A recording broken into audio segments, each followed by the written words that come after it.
falando um pouco sobre o que aconteceu, a tragédia que inspirou a Bad Bunny.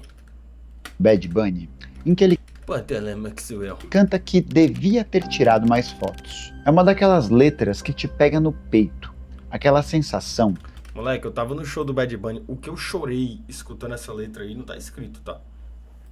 de que os momentos bons passam rápido demais e a gente não os registra o suficiente. Mas hoje aqui eu quero te propor uma outra perspectiva.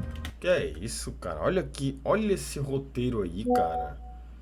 Olha esse roteiro, olha essa estética.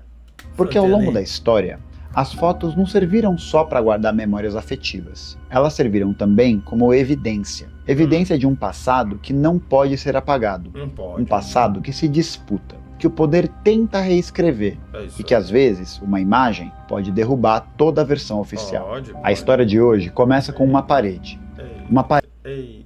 parede com buracos de tiro que se tornaram a prova mais silenciosa e mais irrefutável de que o Estado atirou em civis desarmados. No dia 21 Olha aí, ó. Trombei o Samuel no show do Bad Bunny. Usamos MD até não querer mais. Maior viagem. É mentira sua. de março de 1937, um domingo de Ramos, a Polícia Insular de Porto Rico atirou por 13 minutos consecutivos em pessoas que protestavam pacificamente contra o domínio dos Estados Unidos sobre a ilha. Que é isso, cara? Caralho, meu irmão, que pesado, irmão. E é essa história, o Massacre de Ponce, que você vai ouvir a partir de agora, aqui no Conta a História. Olha aí o Gael Fato, ó. Caralho, meu irmão, ele tá trazendo fundamento aí, o Gael Fato, viu, cara?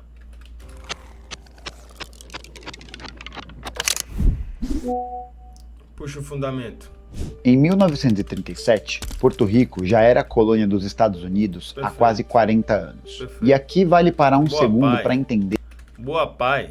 Aqui a gente já conversou sobre isso, né? Que é sobre o quanto o álbum do Bad Bunny, a música do Bad Bunny, revela alguns lugares de tensões que o paradigma da dualidade ocidentalista não permite a gente enxergar, né? O Gael Fato é aqui de Guarulhos, mais conhecido como Comuna Pegador do Bairro. Que é isso? Opa! o que isso significa na prática. O governo da ilha não era eleito pelos porto-riquenhos, era nomeado por Washington. Ainda O não governador vinha de fora, as decisões vinham de fora, Ainda e não o é, né, dinheiro gente? A ia para verdade fora. é essa. Dentro desse contexto, havia um homem que o governo americano temia mais do que qualquer outra pessoa em Porto Rico. O seu nome era Pedro Albizu Campos. Filho de pai basco e mãe afro-porto-riquenha, Olha aí. Albizu estudou em Harvard, se alistou no exército dos Estados Unidos e durante os anos em que ele viveu lá, proferiu várias conferências sobre o colonialismo em Porto Rico, a imigração latina e a situação dos negros no continente. Ele entendia o sistema por dentro e por isso sabia exatamente o que precisava ser dito e quais eram os problemas desse sistema. Albizu chegou a uma conclusão que muitos preferiam não admitir. A independência de Porto Rico não seria dada, teria que ser exigida pelos seus habitantes. Pensando nisso, ele se juntou aos movimentos pela independência da Índia e da Irlanda, viajou pela América Latina por países como República Dominicana, Haiti, Cuba, México, Peru e Venezuela. Cobalança? Ô, gente, por favor, tem 88 pessoas aí, vamos curtir na live? Propagando a luta anti-imperialista como causa continental. E em Porto Rico, atuando como advogado em Ponce, entrou de cabeça na política partidária. E o seu bordão era... Eu me chamo Pera aí, cara. Sérgio Picanella e eu comprei o seu curso de traição e achei interessantíssimo. No entanto, eu tenho Eu tava uma no dúvida trabalho, cara. quanto ao primeiro módulo, que é de como endurecer a chibata na base do choque. Você poderia me elucidar naquela parte que fala que quando o preso Pera, estiver cara. em banho de sol, devemos fazer o sol da mulher dele brilhar? Pera aí, cara, por favor. O que eu dou hype nessas lives não tá escrito. Dá pra hypar a live, gente? Sabia que dava pra hypar a live, não? Volta lá, ó, abestalhado. direto e reto. A pátria é valor e sacrifício. E na esteira da organização de um movimento de resistência ao domínio dos Estados Unidos, Albizu assumiu a presidência do Partido Nacionalista de Porto Rico, o PN, e defendia que o partido precisava de um braço armado. Mais do que uma voz, para ele, a resistência também precisava ter meios de se defender. Em 1934, 4 grandes companhias norte-americanas controlavam boa parte da riqueza que era produzida em Porto Rico.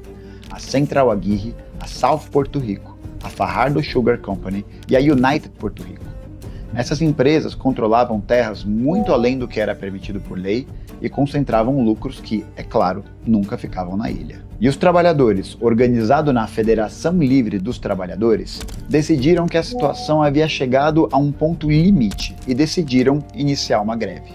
A FLT chegou a tentar um acordo com as companhias, mas os trabalhadores rejeitaram esse acordo e decidiram manter a paralisação. Convidaram Albizu, o presidente do Partido Nacionalista, para intervir em favor deles. As companhias, inclusive, chegaram a tentar Olha aí, devolva-me. subornar o Albizu, que respondeu com uma frase que, como dizem os jovens, farmou aura. Porto Rico não estava à venda. Que é isso, cara? Me gusta la concha de Puerto Rico. Devi tirar uma foto! Apesar de todas as pautas da greve não terem sido conquistadas, os trabalhadores conseguiram um significativo aumento salarial, o que deu um recado muito claro para as classes dominantes. Os trabalhadores de Porto Rico não aceitariam mais a sua exploração. E isso levantou um sinal vermelho para as autoridades de Washington. Aquele movimento, que defendia dignidade e liberdade para os habitantes da ilha, precisava ser contido. Olha aí, ó. Ô Samuel, o que você acha do Tiago Ávila, o pai ausente pela militância? Não sei quem é Tiago Ávila. Quanto antes. A resposta veio de Washington na forma de um homem, Blanton Winship, Sempre um nome ridículo, né? Tem 98 pessoas aí, gente. Vamos curtir na live, por favor. veterano das guerras hispano-americana e da Primeira Guerra Mundial, nomeado pelo presidente Franklin Roosevelt como novo governador de Porto Rico. Winship chegou à ilha e montou o que os registros históricos da época descrevem como um semi-estado policial. Então ele expandiu a polícia insular, criou campos de treinamento militar, equipou os agentes da guarda com metralhadoras, bomba de gás lacrimogênio e armas de contra-insurgência, e aumentou a presença do FBI, infiltrando agentes em movimento. O que os Estados Unidos queriam fazer com Cuba é o mesmo que faz com Porto Rico, pô. E às vezes a gente não consegue se atentar a isso. A gente fica tanto nessa pira, que é uma pira de capitalismo versus comunismo, que a gente não consegue se atentar ao fato de que há uma tensão que se arrasta no decorrer da história antes mesmo da disputa entre modelos de gestão da vida estabelecido por Cuba e os Estados Unidos. E eu acho que a relação de Porto Rico com os Estados Unidos demonstra isso. De que o que os Estados Unidos queria fazer com Cuba é o que faz com Porto Rico e que Cuba conseguiu se emancipar. E aí, assim, tá chata a live. Então vou te tirar... Cara, pronto, agora não tá mais. Vou te tirar da live, cara. Sabe? Quando a gente tenta fazer uma reflexão decente aqui, vocês reclamam, gente. Eu tô tentando trazer uma reflexão... Porra, sabe? Pelo amor de Deus. Que eram considerados subversivos, especialmente no Partido Nacionalista. Em 1935, um ano após assumir o governo, essa estrutura toda mostrou a sua face pela primeira vez. Estudantes da Universidade Olha aí o Maurício, ó. Eu não reclamo, Sassá, eu te amo. Pelo amor de Deus. de Porto Rico, reunidos com membros do PN, foram cercados pela polícia, e o carro em que estavam 4 estudantes e um civil foi metralhado.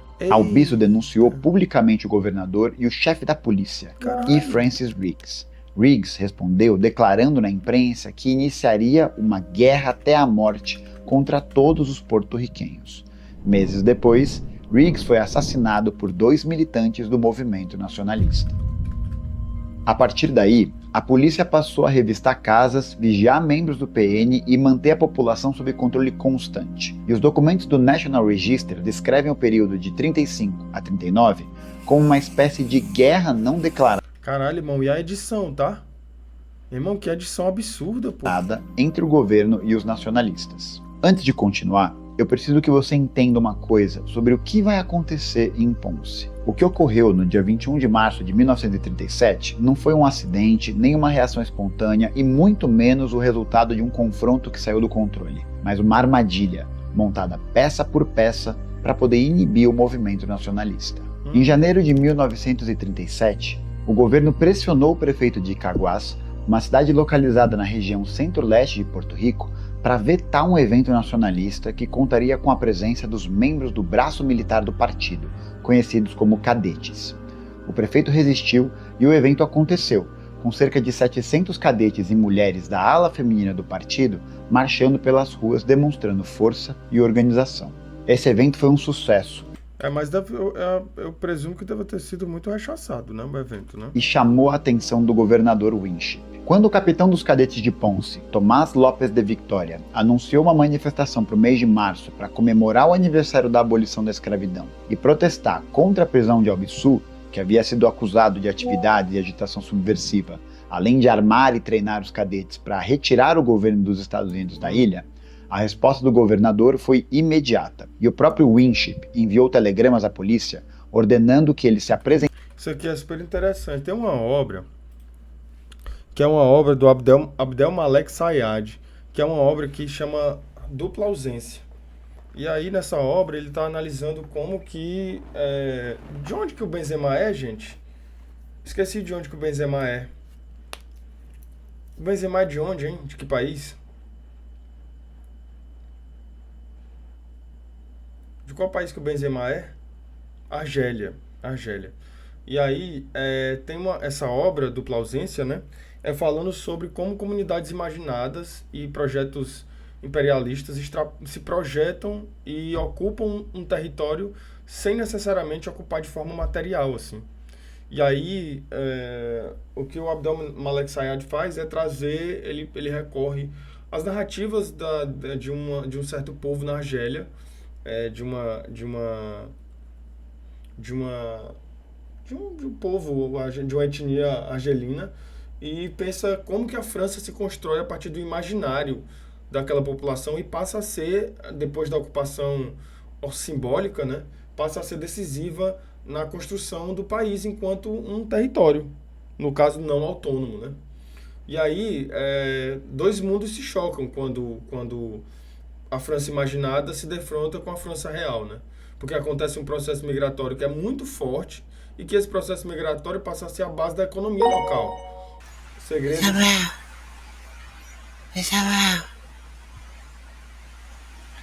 fala pra gente. Sua cuequinha tá bem apertadinha. Fala pra gente. Fala. Ai, que bonitinho. Ai, Samuel.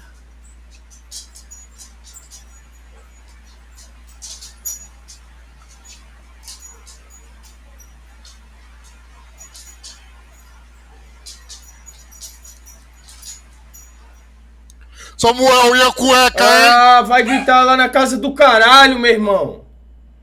Porra! Vou diminuir o tempo do Live Pix, hein? Tá muito tempo essa merda.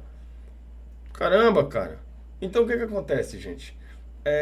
Aí aqui, por que eu tô falando isso aqui? Porque essa capacidade de se projetar a ponto de ocupar um território de forma simbólica, dispensando a ocupação material, como pessoas mesmo e qualquer outra coisa, é uma coisa que os Estados Unidos fazem muito bem, né?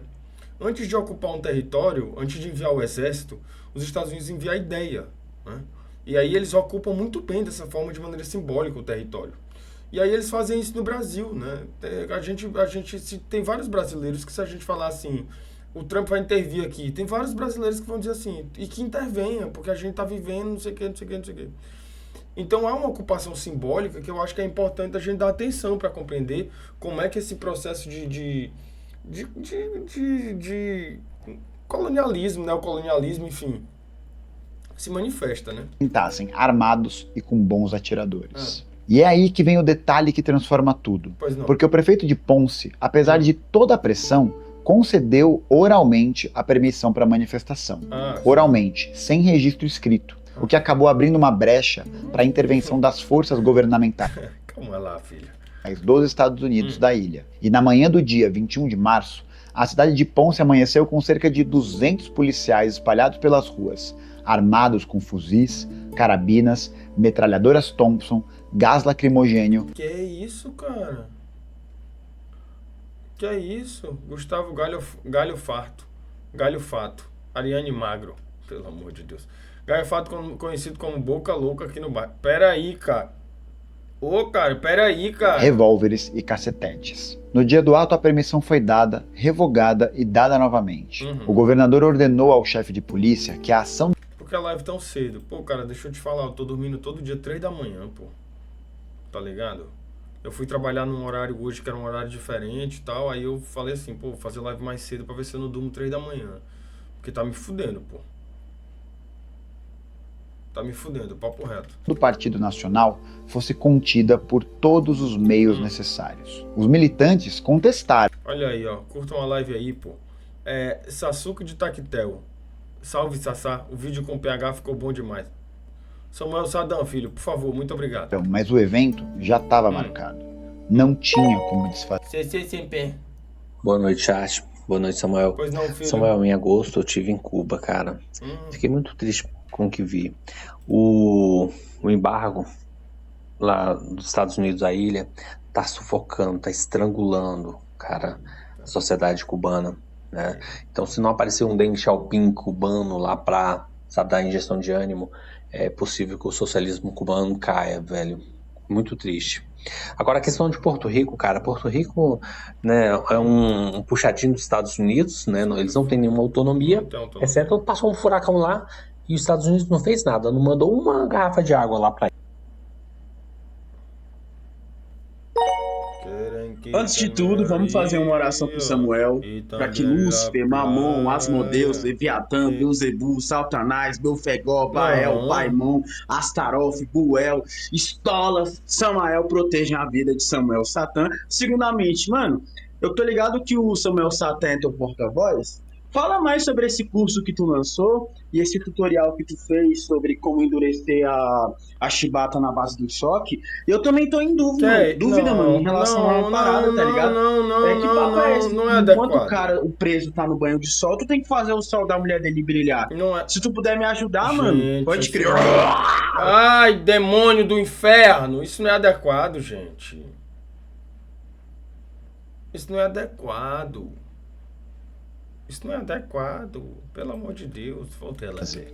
E foi aí, nesse contexto, que a Olha aí, ó. Pedro Santos. fatídica tarde chegou. Ei. Na parte da tarde, os cadetes, a ala juvenil e o setor feminino do Partido Nacionalista começaram a se organizar para a manifestação.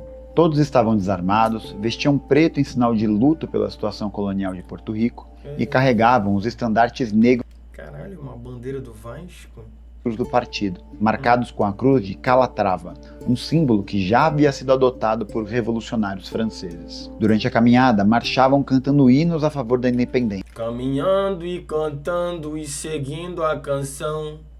Ai, não era esse não? Eles estavam cantando o hino? Nueva York. E ao lado deles haviam familiares, crianças e pessoas que haviam recém-chegado para assistir aquele ato de protesto. Enquanto os manifestantes se organizavam, a polícia foi fechando o cerco, bloqueando as saídas, posicionando atiradores, deixando aqueles homens, mulheres e crianças completamente cercados.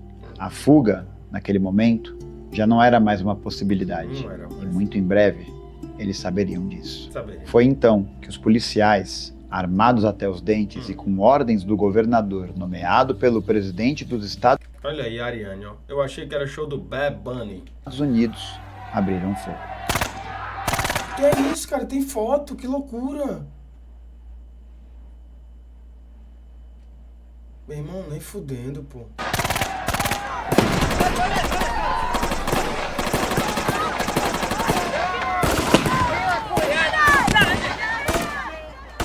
Sem ordem de dispersão, sem aviso, sem qualquer justificativa. O capitão Lopes de Victoria gritou para que todos se deitassem no chão. Ele, porém, foi um dos que permaneceu em pé, sendo mortalmente atingido. A polícia atirava Como que a foto tem barulho? É uma foto hiperrealista, filho. sem parar, nos que corriam, nos que estavam caídos, nos que tentavam ajudar os feridos. Olha aí, se eles estivessem armados, provavelmente teria se dado início um processo revolucionário, né? Porque ia ter enfrentamento. E aí eu vou te falar, cara, uma revolução é uma fagulha. Piu, pá, começa. Não tem o que fazer. É um pequeno confronto armado aqui e que de repente vai aumentando muito e a população vai encorpando e vai tomando corpo, passa a acontecer em outros lugares, não sei o quê, puf, uma revolução nacional. E a autonomia do país. Foram manifestar com flores, né? Foda. Relatos de sobreviventes dizem que os policiais pareciam feras, procurando camisas negras Não, armado, né? Armado eles são fera mesmo, né? em toda parte. Nem todas as vítimas pertenciam ao partido. E algumas das mortes naquele domingo não Bom dedê. Boa noite, queijo. Pô, achei Bom bem dia. legal você gravando a live com esse seu amigo novo aí que tá sentado do seu lado. Eu só achei meio estranho, né? Que ele fica olhando, não fala nada. É meio estranho, né? Mas achei legal, assim, gostei dele. Mas Melhor não que tem, você, né? não tem ninguém aqui. Tá louco. Você tá louco. Você tá louco. Tá louco. Não tem ninguém aqui. Gente. foram pelo disparo das armas de fogo, Ah, o Gaiofato? mas pelo golpe dos cacetetes. Ah, pera aí, irmão. Não fode, cara. Não fode. Não fode. Não fode. Não fode. E por 13 minutos ininterruptos, a população de Porto Rico conheceu a verdadeira face do terror daqueles que se diziam os defensores da liberdade e da democracia. No meio do caos, um nacionalista chamado Bolívar Marques Telechea se arrastou até o muro mais próximo e, com o sangue que escorria dos ferimentos causados pela polícia insular, escreveu na parede: "Viva la República! Abajo los asesinos!" 20 pessoas mortas, 200 feridas e dezenas de presas. E além de tudo isso, uma parede cravada com buracos de bala e palavras escritas em sangue que se tornariam a prova mais difícil de apagar a história daquele que ficou conhecido como o Massacre de Ponce. E nos minutos seguintes ao massacre, o governador Blanton Winship enviou um telegrama ao presidente Franklin Delano Roosevelt. Nesse telegrama, dizia que em Ponce havia ocorrido um confronto armado entre os nacionalistas e a polícia. Essa justificativa de confronto Moleque, por que a polícia tá sempre do lado errado, hein? Por que a polícia tá sempre do lado errado, cara? Sabe? armado era muito útil para as autoridades Gente, deixa eu dizer uma coisa pra vocês. Estamos com 121 pessoas aí. Pô, vamos curtir na live. Curte a live aí, pô. Na moral.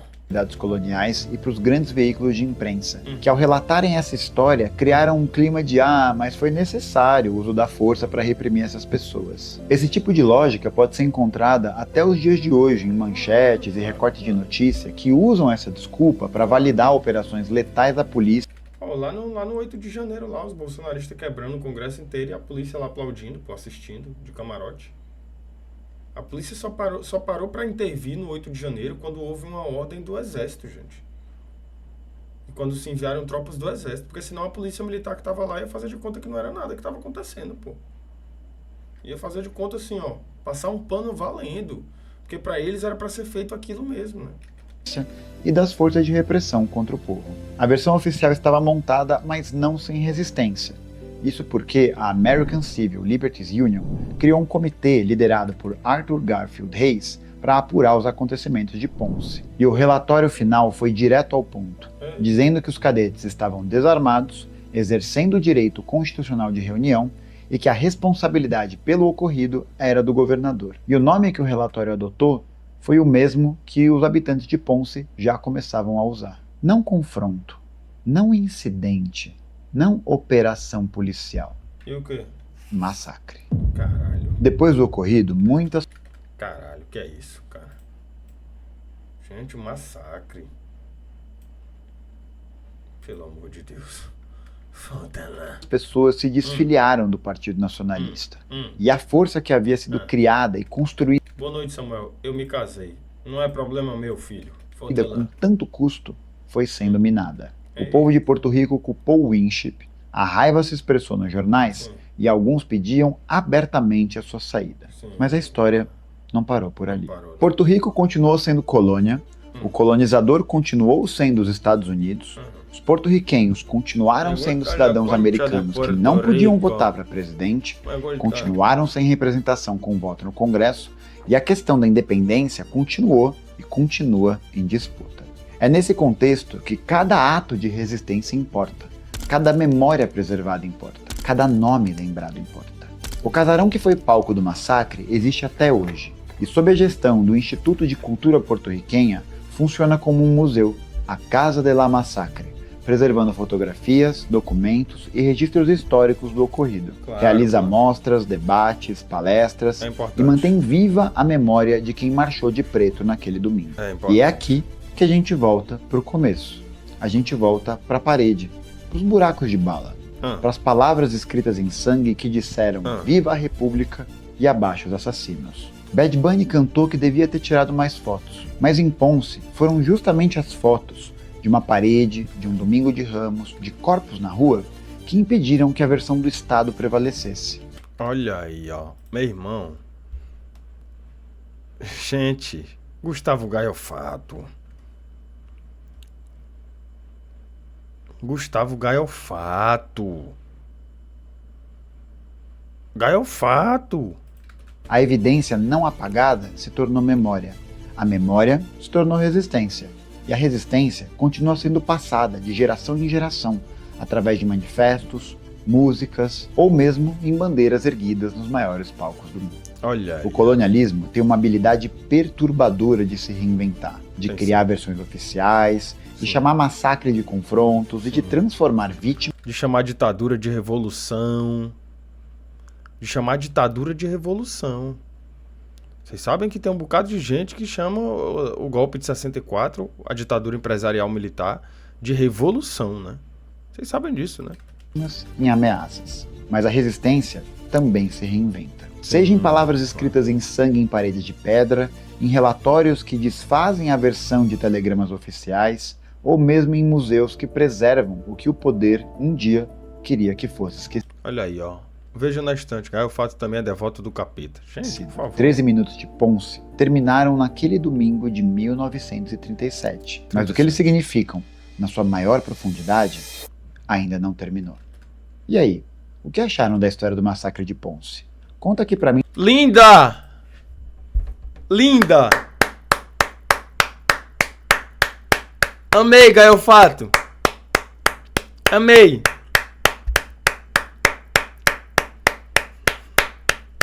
Muito boa, volta lá! Nos comentários qual foi a parte que mais te surpreendeu e qual você mais gostou. E se você chegou até aqui, já sabe o que fazer. Curte, se inscreve, compartilha com aquela pessoa que ama a história da América Latina. É rapidinho e ajuda demais o nosso projeto. E se você quiser ver mais histórias como essas, você pode apoiar o Contra História. Ao se tornar apoiador, você ganha recompensas exclusivas, como acesso a artes e roteiros, sorteio de livros, grupo exclusivo de WhatsApp e muito mais. O link do Apoia-se está aqui na descrição. E se você preferir fazer um Pix, a chave é contato.contrahistoria@gmail.com. Com a sua contribuição, poderemos manter esse trabalho educativo de história no ar. A gente se vê na próxima. Muito obrigado e até mais. Que isso, cara? Olha o Gaiofato aí, cara. Olha o Gaiofato aí. Olha o Gaiofato. Pelo amor de Deus.